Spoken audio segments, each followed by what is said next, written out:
Driver গাড়ি বের করো। তোমার ছেলে এখানে কি করছে? ম্যাডাম, আমার ছেলে পরীক্ষায় টপ করেছে, তাই মিষ্টি খাওয়াতে নিয়ে এসেছি। আরে না না, আমাদের চাই না। দিদি, তুই এখন এই ড্রাইভারদের দেওয়া মিষ্টি খাবি? আরে না না, একদমই না।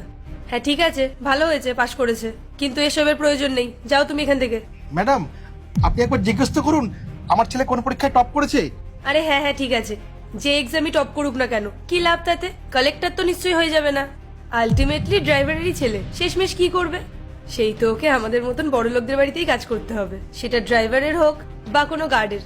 আর হ্যাঁ, আরেকটা কথা, নিজের ছেলেকে একটা কথা ভালো করে বুঝিয়ে দেবে, যাতে আমাদের মতন বড় লোকদের সমান সমান হওয়ার চেষ্টা না করে। মাথায় থাকবে। চলো গাড়ি বের করো। ম্যাডাম, আপনি এরকম ভাবে কি করে কথা?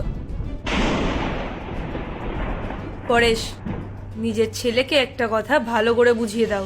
ও যে এই জামাটা পরে আছে না, এটাও আমি তোমাকে টাকা দিই, তারপরে গিয়ে তুমি ওকে কিনে দিতে পারো, বুঝেছো? তাই ওকে বেশি হাওয়াতে উঠতে না করবে। বুঝিয়ে দিও নিজের ছেলেকে এগুলো। খুব অসভ্য তো তোমার ছেলে। ঠিক আছে ম্যাডাম, ম্যাডাম আমি ওকে বুঝিয়ে বলে দিচ্ছি। আসলে ও ছোট তো, এখন সবকিছু বুঝে উঠতে পারেনি। বাবু, তুমি বাড়ি চলে যাও, আমি আসছি বিকালে, দেখা করছি। হ্যাঁ, চলুন। এসেছে আমাদের সমান সমান হতে। বাবু, তুমি বাড়ি যাও।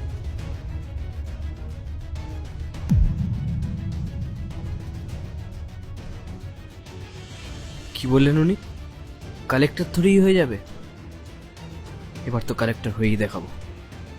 ম্যাডাম, আমাকে ডেকেছিলেন? হ্যাঁ ডেকেছিলাম। কালকে কোথায় ছিলে তুমি? ইনফর্ম করার প্রয়োজন বোধ করো না। আজকে এসছো, তাও আবার লেট করে এসছো। ম্যাডাম, কালকে আমার ছেলের কিছু বই কেনার ছিল, তাই কাল চুরি করেছিলাম। আরে কি তোমার ছেলে কোনো মহান ব্যক্তি নাকি? যখনই দেখি তখনই গুণগান গাইতে থাকো। ম্যাডাম, আমার ছেলে কিছুই না, সে এক বয়স্ক বাবার শেষ আশা ভরসা। ও যদি পড়াশোনা করে সফল হয়ে যায় না, তাহলে আমাদের জীবনটাই বদলে যাবে ম্যাডাম। ও হো হো হো, মানে তোমার ছেলে তোমার পুরো পরিবারের জীবনই পাল্টে দেবে? এমন কি করছে তোমার ছেলে? কিসের পড়াশোনা করছে? ম্যাডাম, আমার ছেলে ইউপিএসসির প্রস্তুতি নিচ্ছে।